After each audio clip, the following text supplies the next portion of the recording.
నన్ను జైల్లో పెట్టారు ఏ కారణం లేకుండా. కానీ ఆ రోజు హైదరాబాద్ లో మీరు చూపించిన చొరవ నా జీవితంలో ఎప్పుడూ మర్చిపోలేను.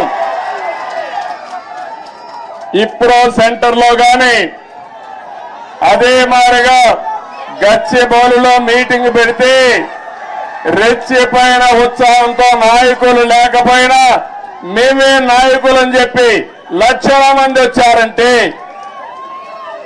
అది నా జీవితంలో ఎప్పుడూ జైల్లో ఉండి చూసి నేను చేసిన పనికి నేను చేసిన అభివృద్ధి గుర్తుపెట్టుకుని నాకు సంఘీభావాన్ని తెలియజేశారంటే ఆ రోజే నేను అనుకున్నా నా జన్మ చరితార్థకమని.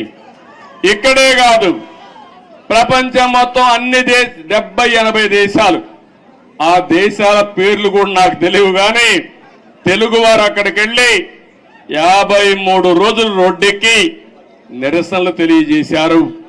ఇది మరిచిపోలేని అనుభవం అని చెప్పి నేను మీకు తెలియజేస్తున్నా. నన్ను జైల్లో పెట్టారు ఏ కారణం లేకుండా. కానీ ఆ రోజు హైదరాబాద్ లో మీరు చూపించిన చొరవ నా జీవితంలో ఎప్పుడూ మర్చిపోలేను. ఇప్పుడు సెంటర్ లో గాని అదే మాదిరిగా గచ్చిబౌలిలో మీటింగ్ పెడితే రెచ్చిపోయిన ఉత్సాహంతో నాయకులు లేకపోయినా మేమే నాయకులని చెప్పి లక్షల మంది వచ్చారంటే అది నా జీవితంలో ఎప్పుడూ జైల్లో ఉండి చూసి నేను చేసిన పనికి నేను చేసిన అభివృద్ధి గుర్తుపెట్టుకుని నాకు సంఘీభావాన్ని తెలియజేశారంటే ఆ రోజే నేను అనుకున్నా నా జన్మ చరితార్థకమని.